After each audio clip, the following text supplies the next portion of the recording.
ونستغفره ونؤمن به ونتوكل عليه ونعوذ بالله من شرور أنفسنا ومن سيئات أعمالنا من يهده الله فلا مضل له ومن يضلله فلا هادي له وأشهد أن لا إله إلا الله وحده لا شريك له وأشهد أن سيدنا ومولانا وحبيبنا ومقصودنا ومحبوبنا محمد رسول الله صلى الله تعالى عليه وعلى آله وصحبه وبارك وسلم تسليما كثيرا كثيرا أما بعد فأعوذ بالله من الشيطان الرجيم بسم الله الرحمن الرحيم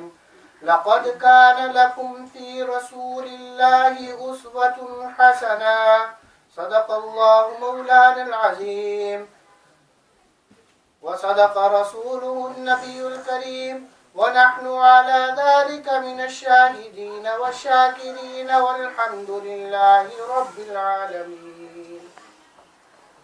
شوق اور محبت سے بلند آواز سے درود پاک پڑھیں. اللهم صل على سيدنا ومولانا محمد وعلى آل سيدنا ومولانا محمد كما صليت على إبراهيم وعلى آل إبراهيم إنك حميد مجيد. اللهم بارك على محمد وعلى آل محمد كما باركت على إبراهيم وعلى آل إبراهيم إنك حميد مجيد. قابل احترام قابل صدر واجب الاحترام علماء کرام،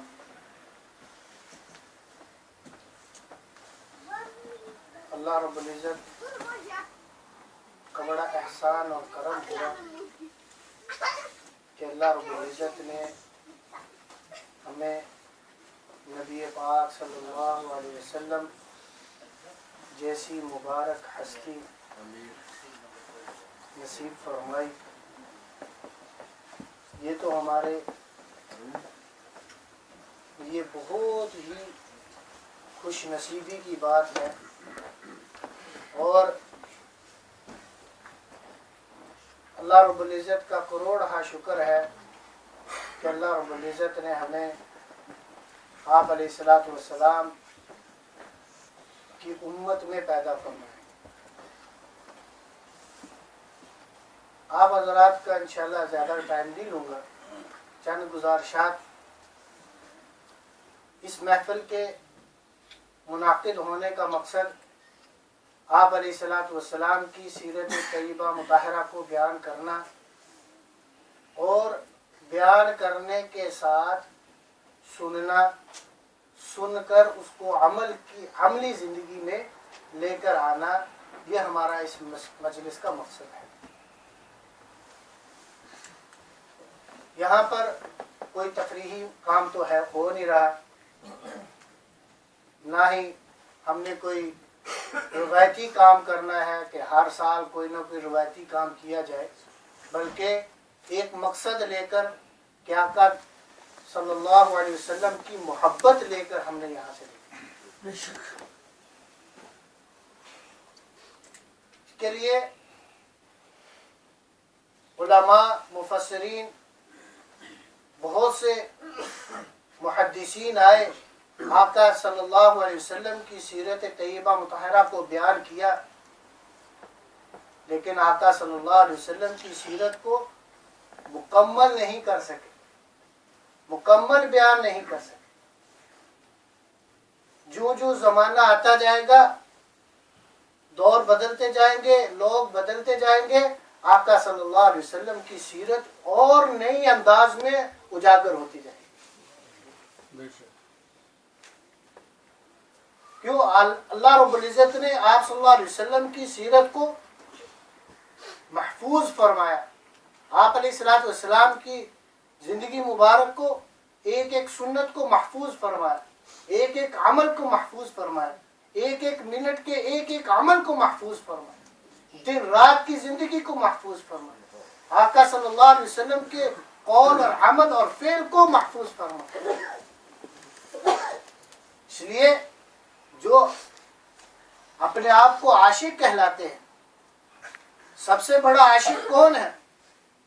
جو آقا صلی اللہ علیہ وسلم کی جس وقت کی جو سنت ہے اس کے اوپر عمل، جس وقت کی جو سنت ہے اس کے اوپر جو عمل کرے گا وہ آقا صلی اللہ علیہ وسلم کا سب سے بڑا عاشق ہے۔ نعرے لگانے سے یا اپنے آپ دعویٰ کرنے سے عاشق نہیں کہلائے گا، جس وقت کی جو سنت ہے اس سنت کے اوپر عمل کرے گا وہ سب سے بڑا عاشق ہے۔ اس لیے آپ صلی اللہ علیہ وسلم کی ایک حدیث پاک میں عرض کرتا ہوں، حضرت سلمان فارسی رضی اللہ تعالی عنہ نے عرض کیا، یا رسول اللہ صلی اللہ علیہ وسلم وہ 40 حدیثیں کون سی ہیں جن کو یاد کرنے سے اللہ رب العزت جنت عطا فرمائے؟ تو یہ چیزیں اگر ہم نے یہی چیز 40 حدیثیں یاد کر لی اور 40 حدیثیں یاد کر کر ان کے اوپر عمل شروع کر دیا، اللہ رب العزت اس کی وجہ سے ہمیں جنت عطا فرمائے۔ اس لیے میں نے سوچا کہ آج انہی 40 حدیثوں کا تذکرہ ہو جائے۔ سلمان فارسی رضی اللہ تعالیٰ عنہ نے عرض کیا، یا رسول اللہ صلی اللہ علیہ وسلم وہ کون سی 40 حدیثیں ہیں جن کو یاد کرنے سے اللہ رب العزت جنت میں داخل فرمائے؟ آپ صلی اللہ علیہ وسلم نے فرمایا وہ 40 حدیثیں یہ ہیں کہ اللہ رب العزت پر ایمان لے کر آنا، آخرت کے دن پر، تمام انبیاء علیہ السلام پر، سب آسمانی کتابوں پر اور تقدیر پر جو کچھ ہو رہا ہے بھلا یا برا وہ اللہ رب العزت کی طرف سے ہو رہا ہے، اور اس بات کی گواہی دینا کہ اللہ کے سوا کوئی معبود نہیں، حضرت محمد صلی اللہ علیہ وسلم اللہ کے سچے رسول ہیں، اور نماز کے وقت کامل وضو کر کے نماز کو قائم کرنا، زکوٰۃ ادا کرنا، روزے رکھنا، اگر مال ہے تو حج ادا کرنا، اور اللہ رب العزت کے ساتھ کسی کو شریک نہ ٹھہرانا، اور دن کے وقت کی 12 سنتیں ادا کرنا۔ اب 12 سنتیں کون سی ہیں؟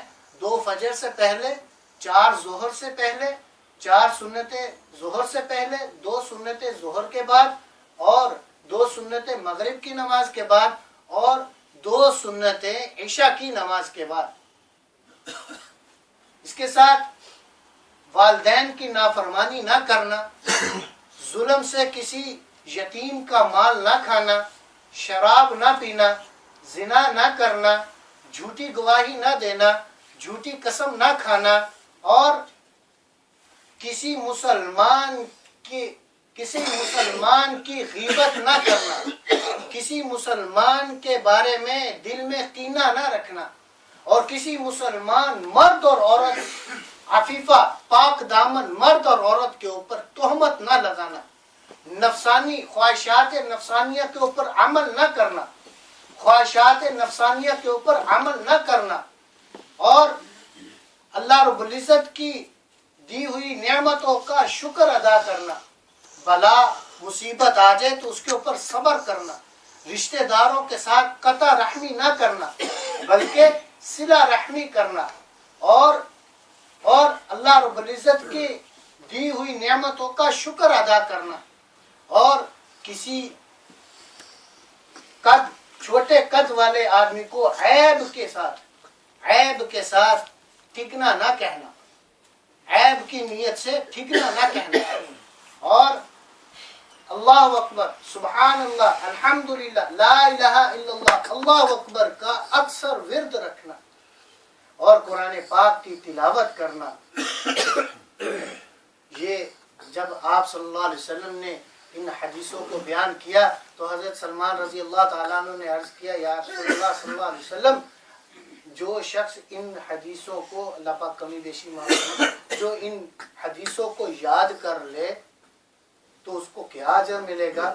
آپ صلی اللہ علیہ وسلم نے فرمایا جو ان 40 حدیثوں کو یاد کر لے گا اللہ رب العزت اس کا قیامت کے دن انبیاء علیہ السلام اور علماء کے ساتھ حشر فرمائے. اللہ اکبر.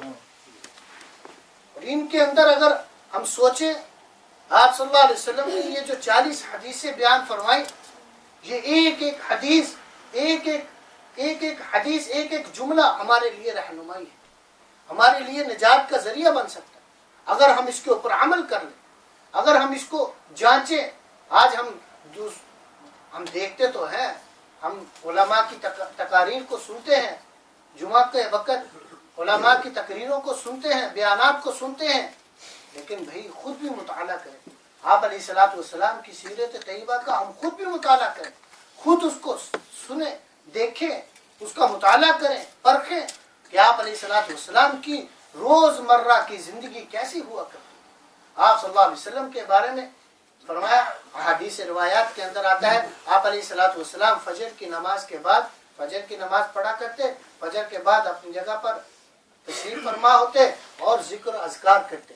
ذکر اذکار کرنے کے ساتھ صحابہ کرام آہستہ آہستہ آپ علیہ الصلوۃ والسلام کے ساتھ آ کر بیٹھ جایا کرتے. تو آپ علیہ الصلوۃ والسلام اور آپ علیہ الصلوۃ والسلام کی مجلس میں کوئی شور و غل نہیں ہوا کرتا، بلند آوازیں نہیں لگائی جاتی تھی. اور اسی مجلس کے اندر آپ علیہ الصلوۃ والسلام پھر لوگوں سے صحابہ کرام سے پوچھا کرتے تھے، اگر کسی نے کوئی رات کو خواب دیکھا تو وہ خواب کو بیان کرے. تو آپ علیہ الصلوۃ والسلام اس کے خواب کی تعبیر بیان فرمایا کرتے. اور اس کے بعد اسی مجلس کے اندر آپ علیہ الصلوۃ والسلام کے ساتھ صحابہ کرام پرانے قصے بھی سنایا کرتے، اشعار بھی سنایا کرتے، اور آپ علیہ الصلوۃ والسلام ان اشعار کو کوئی قصے کے اوپر مسکرا دیا کرتے، تبسم فرمایا کرتے. اور جب یہ مجلس ہو جاتی اشراق کے وقت آپ علیہ الصلوۃ والسلام اشراق کے 2-4 نفل ادا فرمایا کرتے، اور اس کے بعد پھر وہ مجلس لگا کرتے. اور اسی مجلس کے اندر آپ علیہ الصلوۃ والسلام کے سامنے صحابہ کرام بیٹھے ہوتے اور کوئی مقدمہ لے کر آتا، اس مقدمے کا فیصلہ کیا جاتا. آپ علیہ الصلوۃ والسلام سے کوئی مسئلہ پوچھتا، اس مسئلے کو بیان کیا جاتا. کوئی بھی اپنی حاجت لے کر آتا تو آپ علیہ الصلوۃ والسلام اس کی حاجت کو پورا کیا کرتے. اور پھر چاش کا وقت آتا، چاش کے وقت میں آپ علیہ الصلوۃ والسلام 2 4 6 جس کو ضحیٰ صلاۃ الضحیٰ کہتے ہیں، چاش کا وقت تقریباً 10 بجے کے قریب یہ وقت ہوتا ہے. اس وقت 4 یا 6 نوافل ادا فرماتے، اور پھر جس بی بی کے گھر میں امہات المومنین جس کی باری ہوا کرتی ان کے گھر تشریف لے جایا کرتے. اور پھر ظہر کے وقت آپ علیہ الصلوۃ والسلام واپس مسجد میں تشریف لاتے اور ظہر کی نماز ادا کرتے، اور صحابہ کرام کو گشت کے لیے بھیج دیتے کہ جاؤ بازار کے اندر جا کر دیکھو لوگوں کے اندر کہ لوگ تجارت کس طرح کر رہے ہیں، کوئی جھوٹ تو نہیں بول رہا، ناپ تول میں کمی تو نہیں کر رہا. اس کے اندر جا کر دیکھا کرتے اور ان کو تجارت سکھایا کرتے، اور آپ علیہ الصلوۃ والسلام خود بھی تشریف لے جایا کرتے.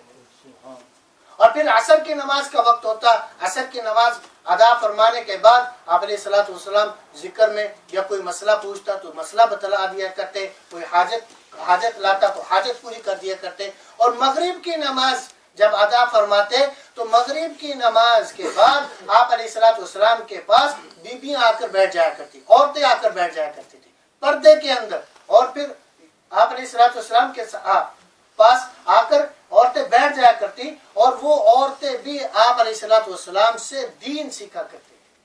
آپ علیہ الصلوۃ والسلام سے دین سیکھا کرتی تھی. اور کوئی بیعت ہونا چاہتی تھی تو وہ بیعت ہو جایا کرتی کہ بیعت کس بات پر؟ اللہ کے ساتھ کسی کو شریک نہیں ٹھہرانا، دین کے اوپر عمل کرنا، خاوند کو تنگ نہیں کرنا، یعنی ان باتوں کے اوپر وہ آپ صلی اللہ علیہ وسلم کے ہاتھ پر بیعت کیا کرتی.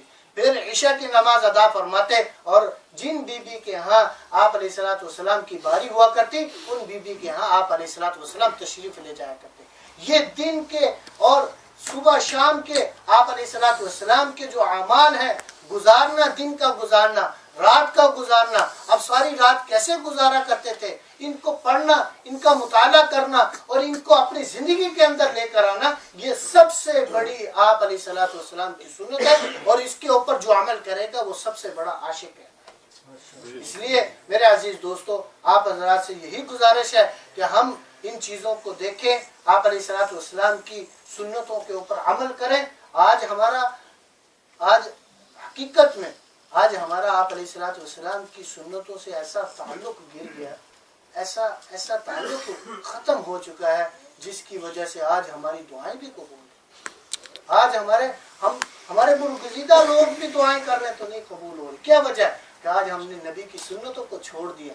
آج ہم کفار کے پیچھے پڑ کر, کفار کی زندگی کو اپنا کر اور بہت خوش ہو رہے ہیں. نہیں, آپ علیہ الصلوۃ والسلام کی زندگی کو لے کر ہی خوش ہو جائے. خوشی کی بات اسی وقت ہے جب آپ علیہ الصلوۃ والسلام کی زندگی میں, اسی بات پر کہ آپ علیہ الصلوۃ والسلام کی سنتیں اور آپ علیہ الصلوۃ والسلام کی زندگی مبارک اور آپ علیہ الصلوۃ والسلام کی سیرت طیبہ مطہرہ کے اوپر ہم لوگ دل و جان سے عمل کریں. اور اللہ رب العزت سے دعا ہے کہ اللہ رب العزت مجھے بھی جو باتیں کہی ہیں, جو اس کے اندر کمی بیشی ہوئی, اللہ پاک مجھے معاف فرمائے, اور مجھے بھی اور سننے والوں کو سب کو عمل کی توفیق عطا فرمائے. جزاک اللہ خیر.